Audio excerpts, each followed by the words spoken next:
Good day, everyone around the world. Welcome to Digital Ag Global, where we're going to explore some important issues regarding digital agriculture and agri-tech. This is our sixth episode, and we're really thrilled to have an excellent panel today. And they're all people who have an excellent handle on the pulse of farmers and how they are viewing the changes that are undergoing in society and on the farm regarding technology. So I'd like to ask each of our guests to introduce themselves. As always, we start with Yurii Kovalchuk from Cultivate. Yurii, maybe you could say a few words about yourself and what you expect from today's session. Yeah, thank you, Clyde. Guys, my name is Yurii Kovalchuk. I'm CEO of Cultivate. We are an AgTech software development company. And as you guys know, as a part of our mission, together with Clyde, we started a Digital Ag Global podcast where we invite thought leaders, innovators, farmers from around the world to talk about modern day technology, digital innovations in agriculture, and how they shape today's industry and how it's going to affect the future of agriculture. Before we jump into introducing our guests, today we're going to talk about farmers' lens and farmers' perspective on technology, how they are making decisions regarding innovations and technology adoption.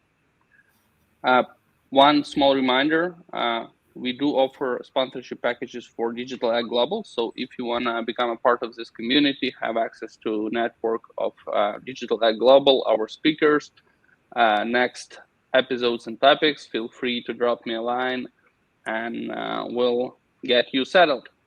And with this said, let's start introducing our guests. Brandon, would you like to have a word? Yeah, hello everyone. Brandon Hunnicutt. I farm in South Central Nebraska in the United States. We raise corn, soybeans, sometimes popcorn. Everything's irrigated. I'm a fifth generation farmer with my dad and my brother. And we've kind of been dealing with digital ag and technology since it first really started making a splash on the scene about 25 years ago in our area. And we're very happy to be here. Well, that's great, Brandon. Thank you very much. I think we'll move next to Scott Ross from the Canadian Federation of Agriculture in Ottawa. Hi, everyone. My name is Scott Ross. I'm the Executive Director of the Canadian Federation of Agriculture. CFA is Canada's largest general farm organization. So we're a group that speaks on behalf of farmers with a unified voice to the Government of Canada on a wide range of issues, ranging from innovation and technology to labor issues and the like. We represent roughly 190,000 farm families and have done a lot of work over the last year on the role data and innovation can play in agriculture. So really looking forward to the conversation today. Okay, that's great. And I'm going to turn to Theo De Jager. But on a personal note, I think both Scott and I have known Theo for quite a few years from his excellent leadership in terms of representing farmers across the world. And so we're really pleased to have you here today, Theo. Maybe you could bring your perspective, talk a little bit about you and your farming operation, and your thoughts about the topic today. Thanks, Theo.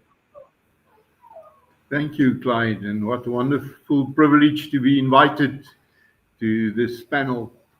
I'm a farmer from Limpopo in the northernmost province of South Africa, and I'm farming with subtropical fruits, mainly avocado, macadamia, and timber.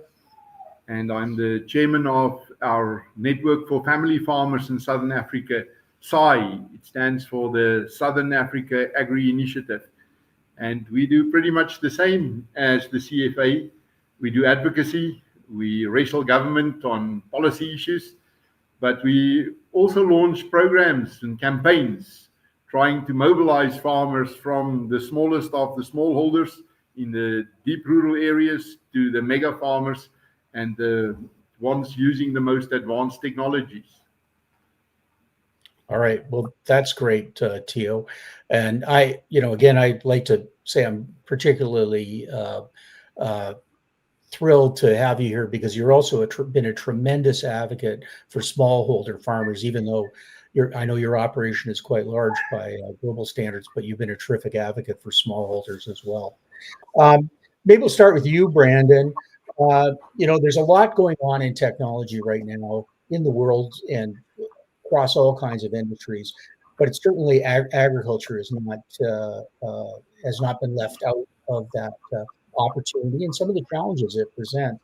How do you think farmers are feeling about this, flood of technological ideas and different kinds of solutions that are being offered? What's your thought on what they're thinking about this right now? I think I'll go back about 25 years when we first saw the influx of technology onto the farming landscape. We had GPS coming into play, just the early stages of auto steer. And we saw, it took a little bit of time, but I started to see a rapid uptake of adoption. And then as things became easier, there was just more plug and play type stuff. Some of us were on the cutting edge of trying to figure out how to make, technology A talk to tractor B and pulling our hair out in the process. But as it got easier, we saw this rapid adoption. Right now, I'm wondering if we're kind of at that point where we're not really sure what we want to adopt on a lot of farmers. There's drone technology, different sensor technology, but there's so much coming at us in the ag space that it becomes hard to drill down on what's going to be the most profitable for you, what's going to bring the best ROI. And I think there's just a lot of challenges out there right now, and rightfully so, and then you throw AI into the mix, and what's that going to do to agriculture? And sometimes you start seeing guys going, I missed, just recently saw guys saying, I kind of miss those days of 1980 tractors where I can work on things and do things, and it's a whole lot simpler. Right, and that right to repair issue is something that is coming right to the forefront. Let's skip to you, Theo. You're in a very different environment in some ways than where Brandon farms. What's your thinking about how your colleagues are perceiving this change that's occurring? Clyde, it's not a simple question. I'm not going to risk a simple answer. I think there are three massive forces which dictate how farmers feel about it and also how they react to it. The first one is farmers are getting older and older. The average age of farmers in our neck of the woods is on the wrong side of 60. Okay. Just give Theo a second to see if he's just spooling there. Well, while Theo is reconnecting, I guess I would also like to add to this point in terms of what are the main challenges and how farmers perceive technology adoption. And my personal belief is that it really dependent on the size of your operations and where you are in the world. So if you're talking about big agro holdings in countries like Ukraine, for example, right now, big ag businesses in Ukraine are adopting technology on a corporate scale, but it's very different. For example, for a need for technology is very different. So they are looking into ways how they can optimize. They are adopting machine learning, AI. They are adopting advanced analytics, understanding how their fields perform and whether they are selling in the right price at the right time. But on the other hand, we have smallholder farmers in Ukraine and everywhere else in the world who need much simpler but as useful tools as I just mentioned. And when I say simpler tools, I'm talking about digital technologies for better market access, or technology to make sure you get financial opportunities to buy the inputs or whatever you need. So I guess it really depends on where you are in the world in order to make kind of decisions regarding technology. Yeah, well, I mean, those are all important questions. And as we've seen with Theo dropping off the call, that there are limitations outside the farm on the application of technology, including bandwidth. Hey, Scott, you've done some work at CFA, I think, on some of these enabling issues and some of the policy questions that need to be addressed. Maybe you could talk a little bit about those perspectives, which are driven by your farmer members. Yeah, sure. I mean, certainly connectivity is a big one, and I had the same thought when Theo fell off there. Certainly, like we in Canada are certainly not immune to that same challenge of having connectivity in a very large geographic country with pretty significant distances and infrastructure challenges. I mean, certainly that is a massive enabler for technology adoption, and I think the biggest piece to that is not only the physical equipment itself, but the connectivity with other platforms and the like that is really central. And I mean, that touches on another issue I think that we continue to raise in Canada is the importance of creating standards and frameworks that encourage interoperability so that one piece of equipment can speak to another, because I think the opportunity in front of us is really constrained if you're kind of captive to one specific tech platform and not able to really secure some of those other options. But really what reigned supreme in a lot of our conversations with farmers around technology adoption was the issue of trust and risk. Those, I think, loom very large at a time where we see high cost of production, stagnating commodity prices. Farmers are looking for a defined, clear application from a farming perspective with a good return on investment. And one of the challenges I think we often see with new technology providers trying to enter the agriculture space is they don't really have that value proposition yet defined for a farmer, and they're looking to test products on farm. And I can tell you, farmers are already facing such immense risk that they are really not keen to bear additional risk in trying out and guinea pigging new technologies. So one of the really major issues we see and sort of steps that need to be taken here is improving connectivity between the agriculture community and the tech community. And so that there are testing sites like smart farm networks like we have in Canada to really showcase and define what that means in agriculture. Nothing gets farmers more reluctant than having someone reach out and say, I don't know what this looks like in agriculture, but I think I've got something here. Will you test that for us? And we get a lot of inquiries like that from tech providers, and more often than not, they fall flat. And farmers want to understand that this has been tested and proven in agriculture before they want to adopt it. So a big piece is working through those trusted partnerships and relationships that already exist, and just making sure that we do a better job of having the tech community, startups, new entrants in that space connected early into the process with the farming community in a way that doesn't leave the risk borne by farmers and allows for that shared risk and shared sort of opportunity at the same time. Yeah, when you're operating in an industry where you've got so many risks, including markets and weather and things like that, the last thing you need is a new risk factor piled on top. Theo, glad you're back. You were on point 1 of 3 points, and we'd like to hear them all. Maybe you could just recap for us the 3 points you were going to make. Thank you. I was just saying that the average age of farmers in our region is well over 60. That's the generation who was not born with small fingers for buttons on devices and stuff. And a number of them are a bit scared of new technologies. That's also the generation in which I am. So I'm so sorry that I dropped off. I don't know whether I did something wrong or whether it was an accident, but I'm also grateful that I'm back now. But having said that, the second big power, the big force changing the face of agriculture in Southern Africa is that big farmers are growing bigger and bigger, and small farmers are dropping out of the industry. And if it goes on like this, it will end up like playing Monopoly. You know, at the end, one or two will end up farming everything. And the economy of scale matters. It's hard to remain your profitability and to remain sustainable if you cannot farm on scale. So how do you compete as a smaller or medium-sized family farmer with these big corporations who are entering primary production? Well, in our limited experience from this angle, it is simply by being competitive, to be more and more competitive.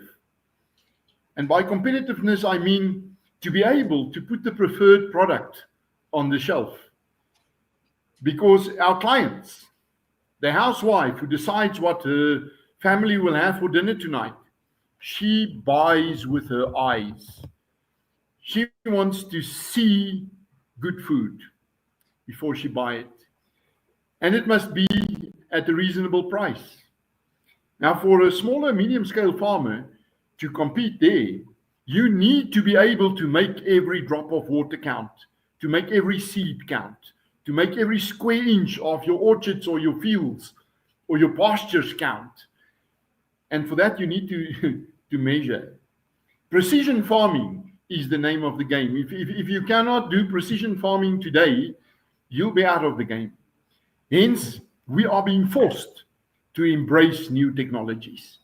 It is either that, we must know that your days as a farmer is numbered. Nothing excites me more. There's no greater joy in my life in organized agriculture than watching a new generation who understand new technologies and who have a passion for it and see how they make it work for us as farmers. That's my answer to your question. All right. Well, that's, as always, a very thoughtful answer to a complicated question. I mean, I've done some work in Africa in terms of bringing better fertilizer management techniques to smallholder farmers, in the sub-Saharan African area, and the challenges of bringing technology to farmers who may only have holdings of 1 to 4 acres or a couple of hectares is enormous. But it is happening, and I've really been impressed by the attitude of the youth in Africa. Africa's the youngest continent, fastest growing population, but people there are the young people there are very keen to embrace, and hopefully they'll close that age gap, Theo, between farmers who are in their 60s. But that is an important question. If technology is inevitable, and not all technology is going to be profitable or helpful to farmers, but certainly a lot will. How do we manage the pace of adoption of these technologies? How do we help farmers, or how do we create an environment that allows farmers to make good choices and to integrate these solutions into their operations, in a timely manner? Brandon, why don't you start with that one? That's a great question, because I think that's one of the biggest challenges that I see is trying to work groups together to figure out how can we help. If you have to speed up adoption, how do we do it? I think it's going to take more things like we're doing right here. Whether it's podcasts, we're bringing small groups together, trying to blend the seasoned farmer with the new farmer, just trying to figure out how can we bring people together to have these conversations. Not just at a trade show, not just at some new release at some fancy show, but the way we can actually have real conversations about this. I think back to guys do it for marketing in the States all the time. They have these little marketing clubs that get together and discuss the markets. We're going to have to figure out a way to do that within production agriculture as a whole, and especially in the areas, what might work in Nebraska may not work the same as in the Eastern United States. So we got to put those cohorts together. That's just one of the things that I think we challenge on, is trying to find the time and the space to do that. Yeah, Scott, maybe you could talk to the Canadian perspective, and you have the advantage that you represent, in one way or another, almost all the farmers in Canada. I think around 200,000, and ranging from dairy to fruit and vegetable growers to wheat and canola growers and the whole range. What are your thoughts on what could be done to make adoption quicker, but also easier and more effective?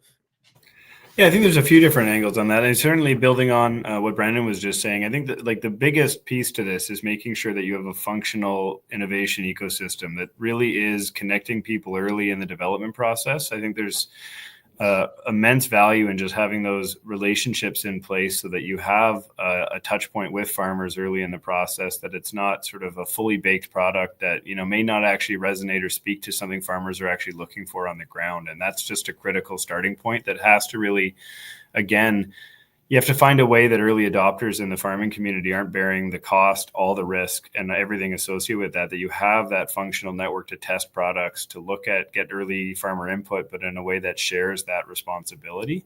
But I think on top of that, you also need regulatory regimes that allow for agile adoption of new products. And I think one of the challenges as we get further and further down the pathway on environmental performance, for example, is a lot of the regulations we have in place in Canada weren't necessarily designed with environmental performance in mind. So you need to keep adapting and evolving on the regulatory side to make sure that there's not undue constraints and holdups on getting new technologies into the market. Because to the point Theo raised earlier, I mean, competitiveness reigns king. And if we're always lagging 2-3 years behind competitors on getting access to new innovations, you're going to be facing a real challenge when you're operating in really competitive global markets. I think the other element I would just touch on, I think that's so critical in all of this, is the reality that we need to have some degree of standardization around data. I think it speaks to that interoperability issue, but if you can have a way where products are being developed with an understanding of what are the kind of sensors, technologies farmers are already employing, that physical infrastructure they have on the farm, you need to find a way to tie into that. And it's not reasonable to expect farmers that have just spent $1 million on a new combine to then have to go invest in another piece of physical hardware when they have thousands of sensors already working on their farm and tons of data available. We need to tap into that data and find ways to make sure that that is being leveraged to the extent we possibly can. I'm going to get you to come back to that one, Yurii, in a second, but I did want to go to Theo and just get your perspective on speeding up the pace and effectiveness of adoption of technology on farms. As you say, it's coming. We just want to make sure that it happens in a timely and effective manner, and the farmers have some control over how this is coming into their farming operations. We have positioned ourselves in my home organization in SAAI as a kind of a doorway to technologies. I'm the only one in our office who did not celebrate my 30th birthday in the office. I'm fortunate to have colleagues who are really young and who's got a lot of speed when it comes to new technologies. So we dedicate a certain percentage of our time and our resources into exploring new technologies and introducing it to our farmers. So we have farmers' days where we display new technologies. And our motto is, you don't need to use all of it. You don't need to embrace all of it. But you must know exactly what there is so that you can have a considered decision, a well-considered decision on what you will adopt and what not. So one of our main initiatives on this is all about the ownership of the data. In everything we do on technology and innovation, we sensitize farmers about the ownership of the data, simply because we got a tip-off already a few years ago that if farmers do not retain the ownership of the data, we might not be in a position to buy our own data in a year or two from now. And then farmers in the USA, in the environment of Brandon, who I believe got introduced to this kind of technologies, especially precision farming, much earlier than us, actually told us that if you want to retain ownership of your maize, your corn, you need to have a stake in the silo. If we need to own our own data, we need to have access to the data storage facilities. So here in South Africa, we engaged with Amazon. Mm-hmm. And we said to them, We see you are building these big data centers. And as farmers, we want a cut of that pie too.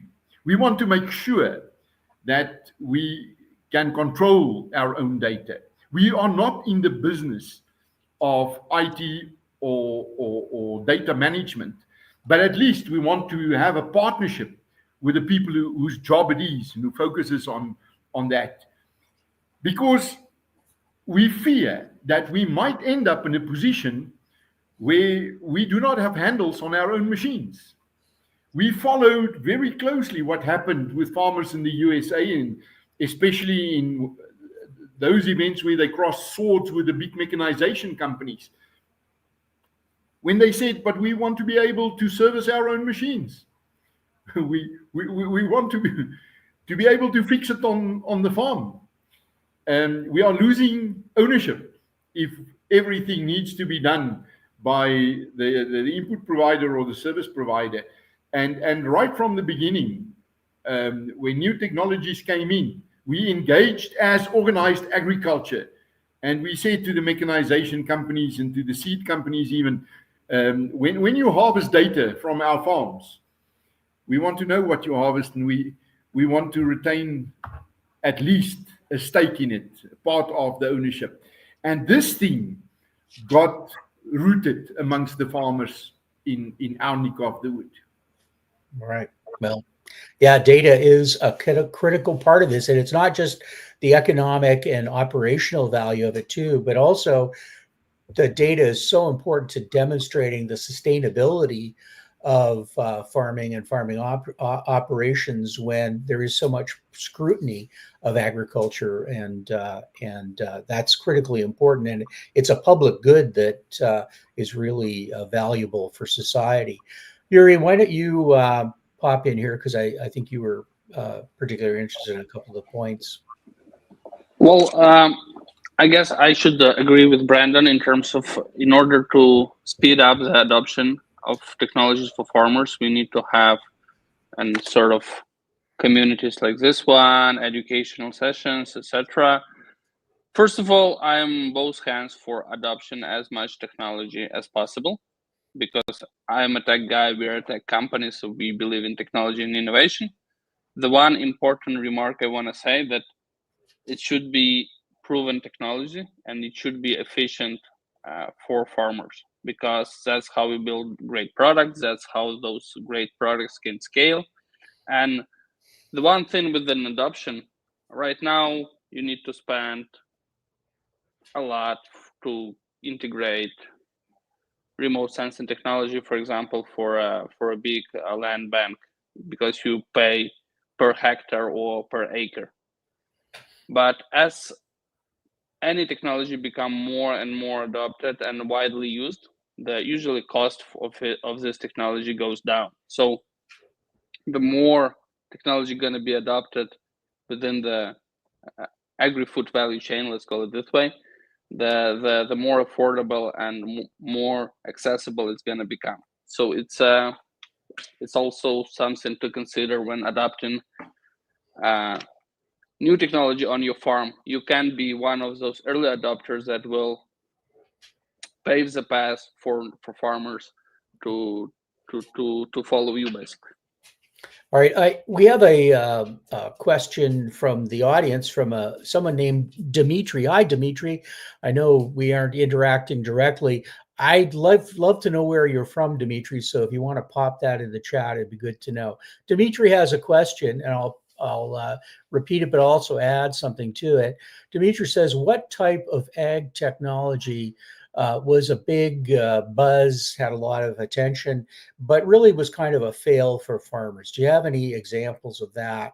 But I'd also say, what about successes? Have there been digital solutions that have come into the farming community that really have already made a difference?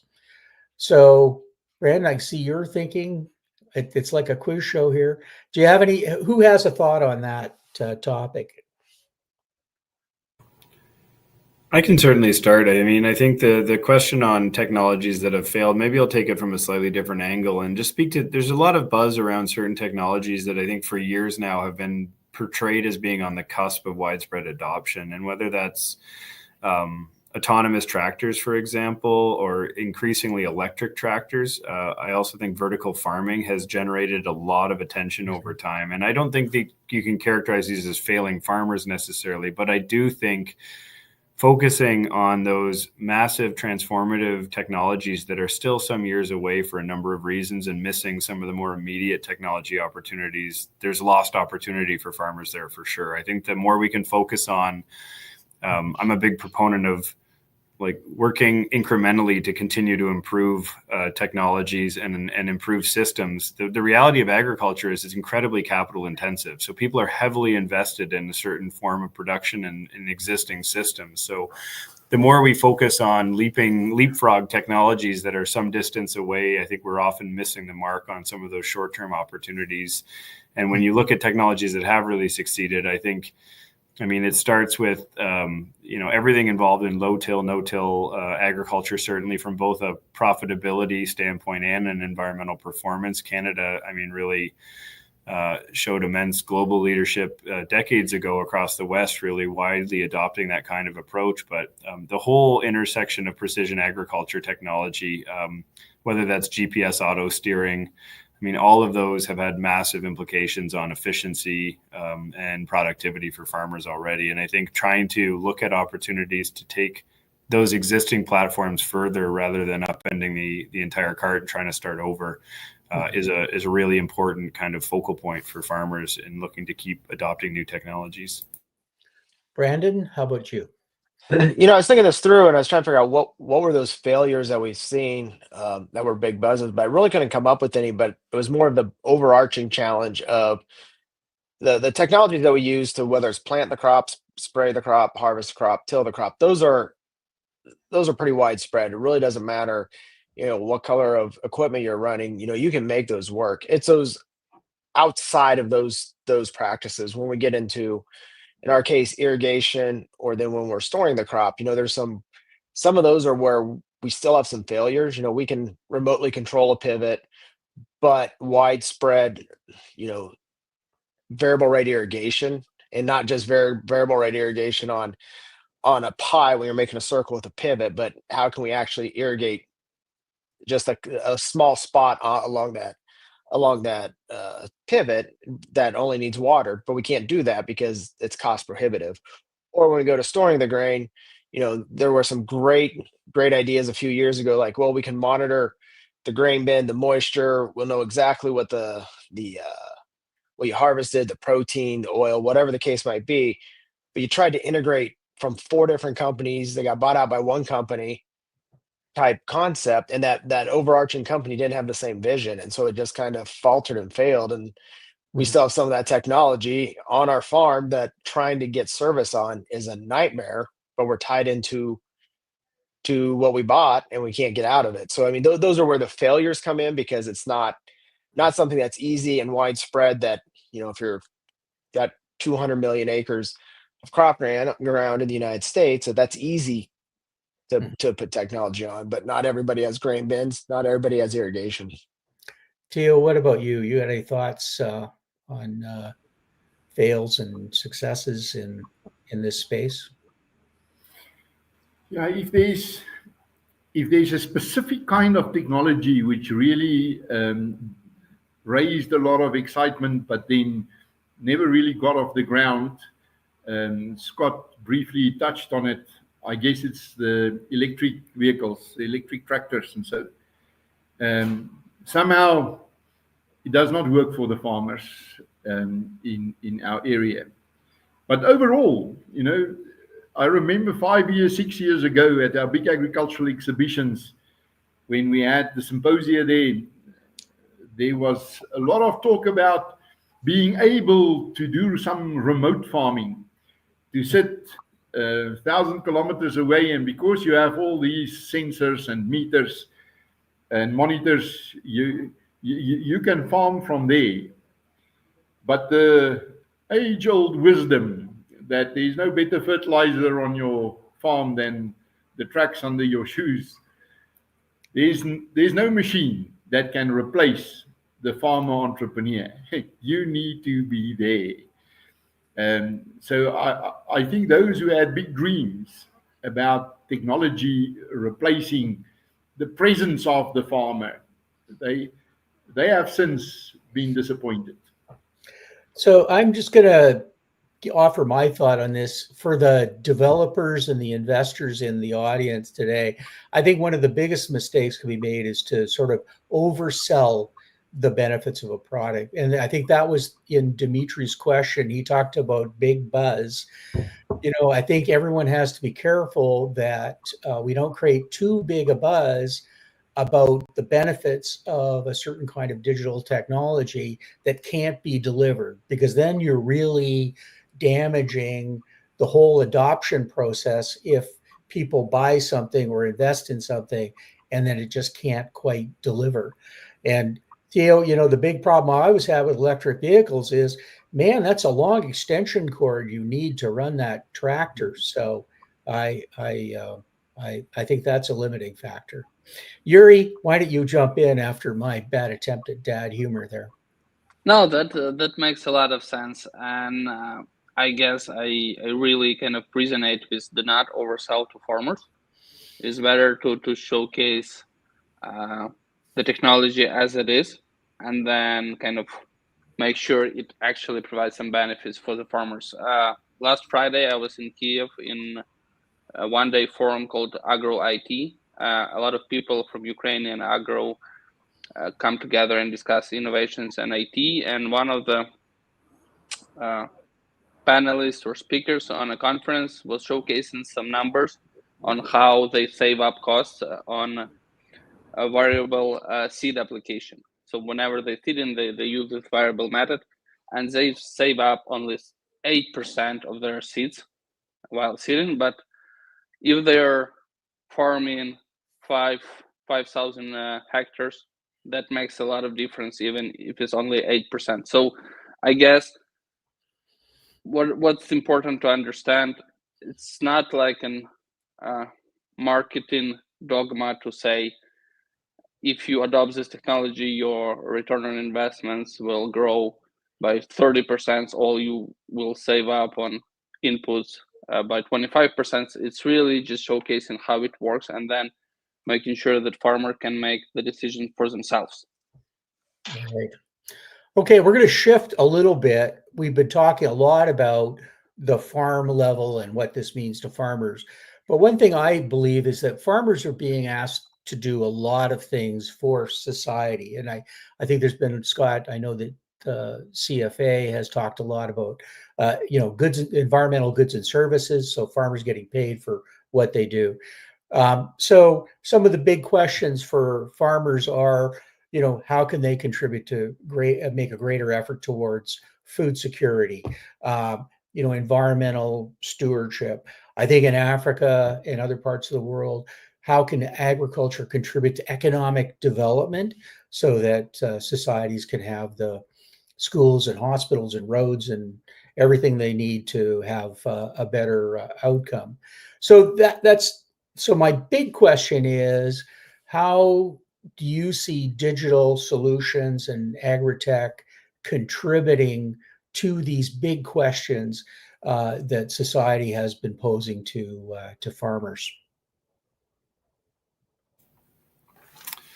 Yeah, I mean, there's no question from my perspective that farmers are a solutions provider across all those different fronts. I think the reality and the challenge, and Theo touched on this a little already, is around the issue of data. And as many of you won't be surprised to hear, a lot of farmers are quite reluctant to share data when they don't know how it's going to be used, who has access to it, especially on environmental performance.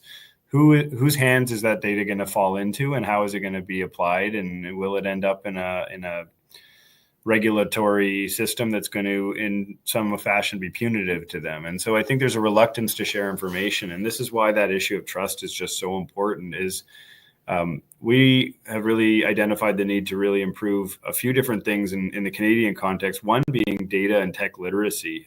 One of the challenges I think we have is a lot of the technology use agreements that are presented to farmers are very opaque.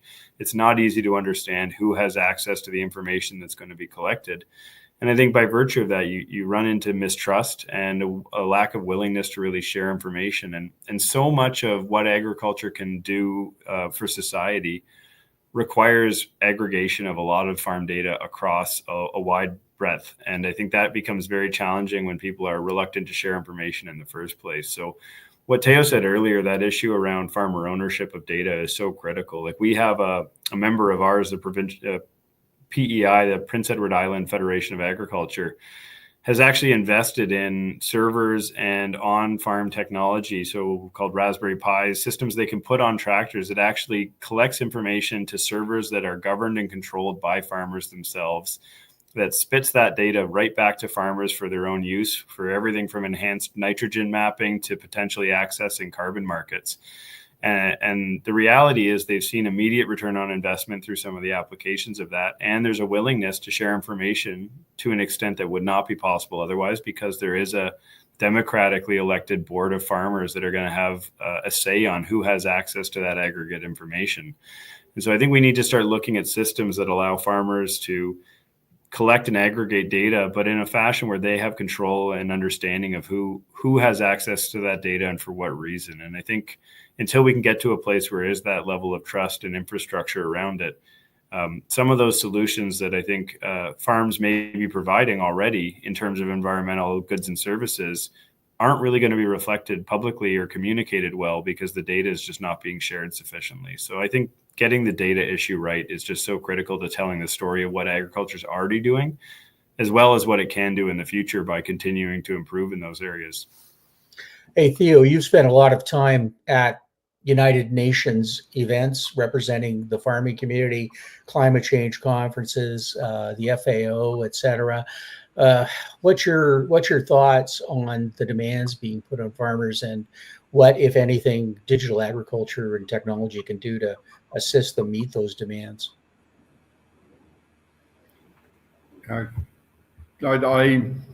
Once again, I might not give you the answer which you were hoping for. Oh. Now that I'm done with it, now that I no longer go to these multilateral institutions every month, I have a lot of time to reflect on the language that is being used in those institutions. And I had the privilege to serve in organized agriculture on every level, local level, district or county, the province, the national one, the continental one. And the most important work in a farmer's organization, I say it from experience, is that what happens on a local level. And if we cannot translate the big issues on a multinational level in the UN and in the FAO in common farmers' language, nothing will come of it. Because ultimately, whether we work on climate, whether we work on biodiversity, nature-friendly agriculture, if the farmers don't adopt it, it will not happen. Mm-hmm. And I'm afraid that the divide between what happens on grassroots level and what's being discussed in these multilateral institutions is growing bigger and bigger. And we are estranging the farmers from the big issues because we do not translate it in real farmers' language. So I completely agree with Scott. We have exactly the same problem. Farmers fear that the technology they use will have their data land up somewhere where it's accessible to unfriendly authorities who wants to be a big brother and see what I'm doing on my farm and then somehow penalize me or tax me on it or something like that. And we will not force solutions on farmers. Farmers is the most difficult constituency to manage in the world. If you've worked with farmers, you can work with any other constituency. I often said in my next life, I'm going to try not to work with farmers again. Farmers are independent thinkers. Farmers are decision makers on their own piece of land. And if things do not make sense to them, they will not buy it. And more than anything else, when they buy on the basis of trust. because they live far apart.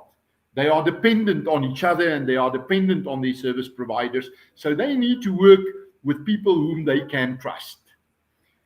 And when a farmer once said it to me 30 years ago, I did not really take cognizance of it until a family member pointed out to me that in the 27 years I've been farming, I have used every brand of fertilizer which we have on the market in South Africa.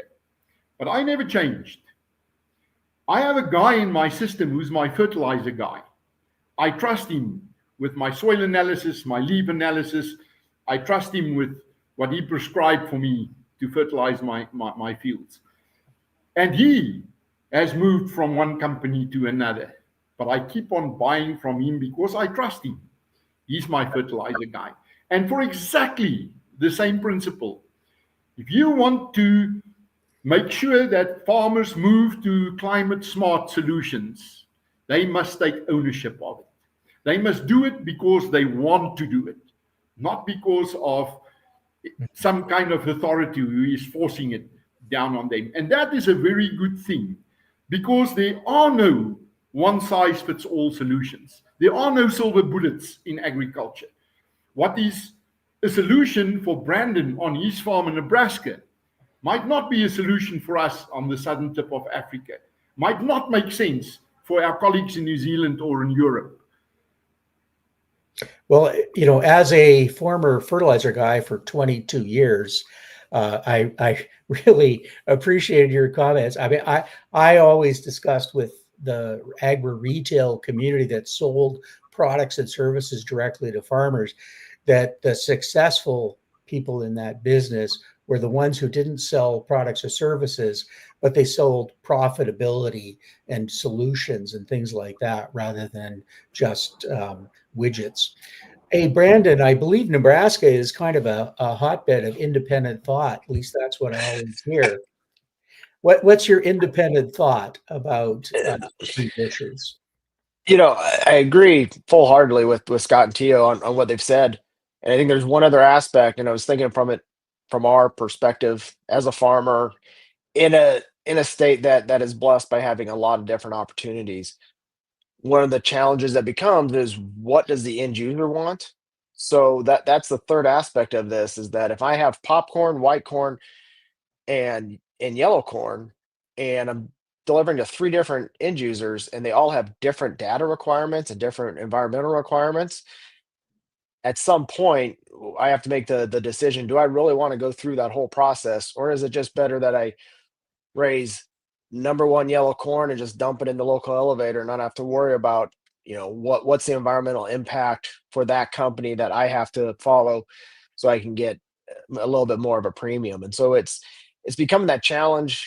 You just in for farmers, just where's our data going, to back to that point.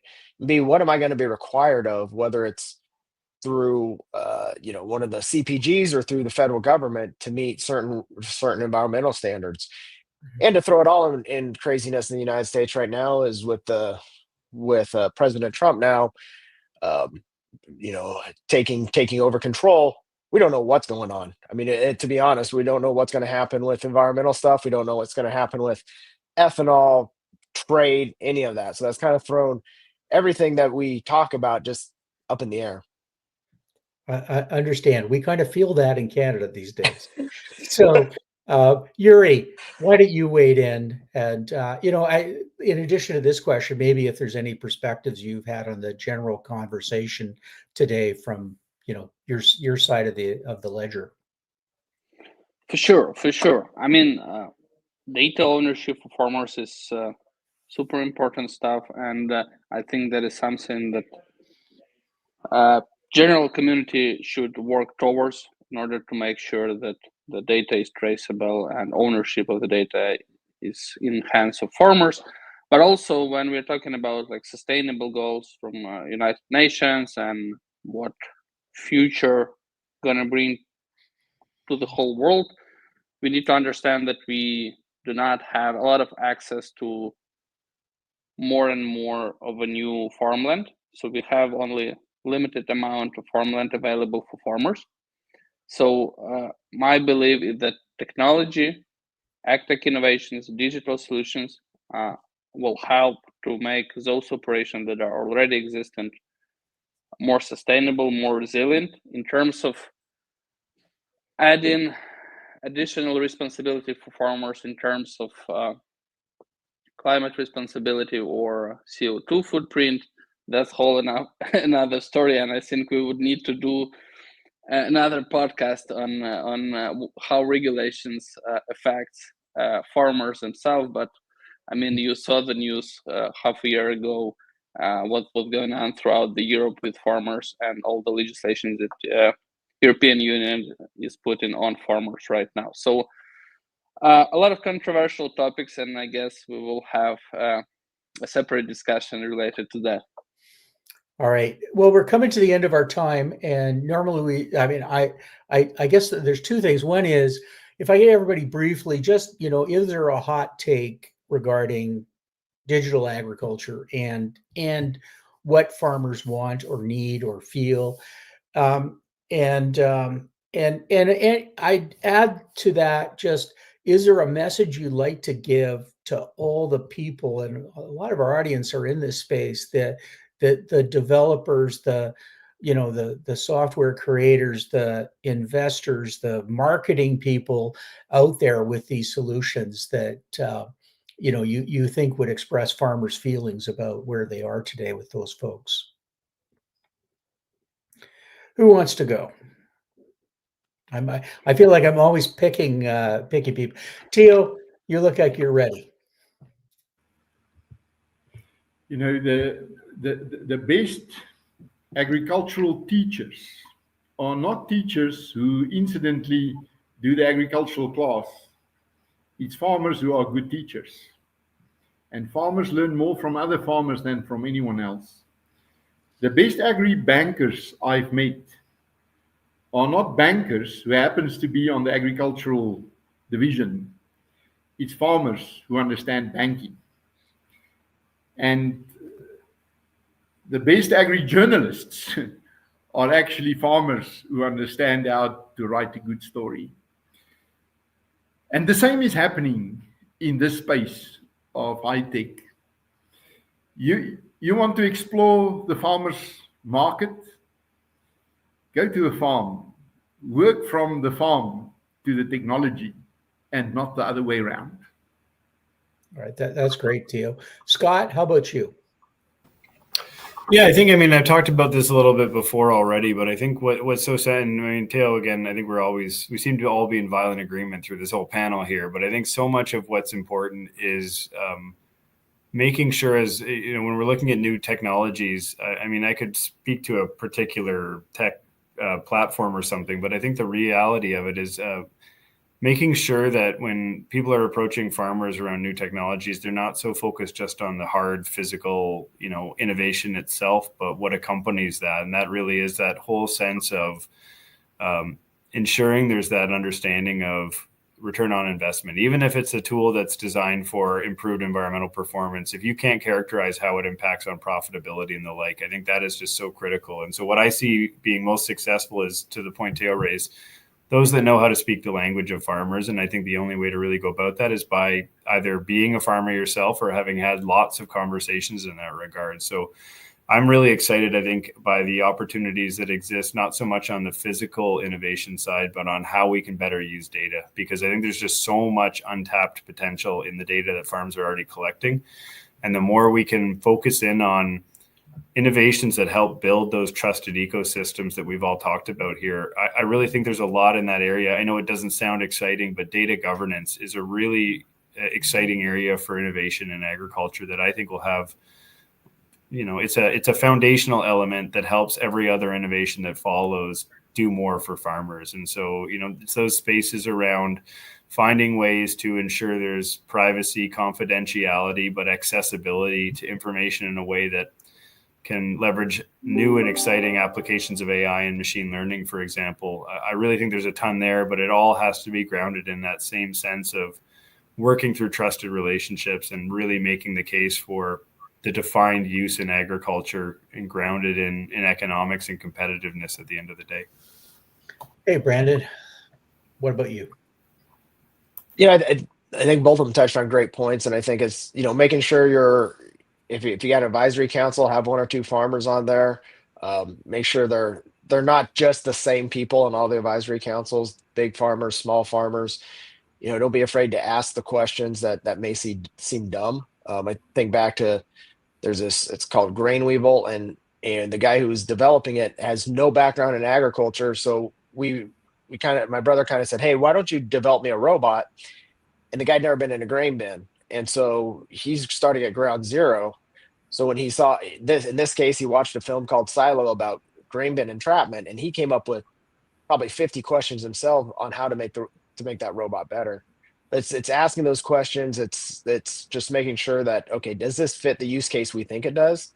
Because farmers will tell you if it's going to work or not going to work, because they're not afraid to speak their mind. All right. Well, great perspectives there. We're going to give Yurii the final word in a second, but I just have this nightmare scenario: some farmer out in his tractor in the field, and then suddenly all these vans start pulling up with tech developers saying, "Hey, we got questions." So I think there's a lot of ways that we can encourage that interface between farmers and people in this space in a very positive way, whether it's advice, smart farms, whether it's bringing people onto boards of directors of these kinds of things. But yeah, you're right. You're never making a mistake by asking a farmer about farming. Yurii, maybe you want to provide your final thoughts, and if you wanted to just mention where we're going next on the podcast. Thanks a lot, everybody. That was pretty interesting, I gotta say.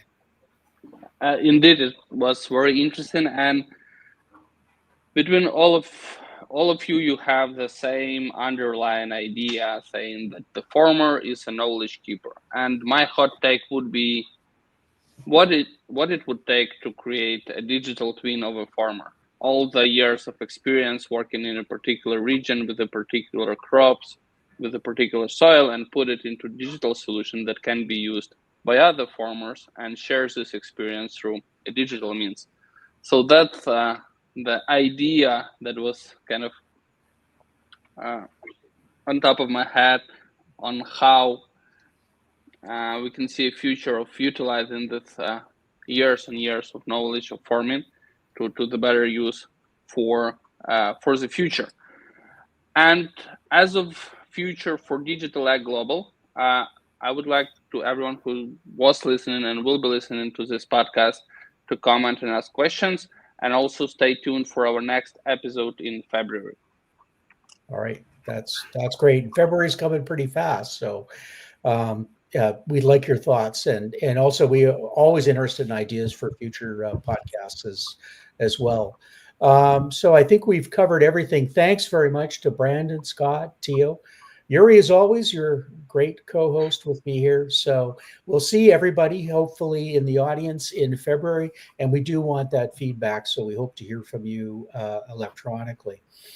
Hey, have a great day. Guys. Have a great day wherever you are.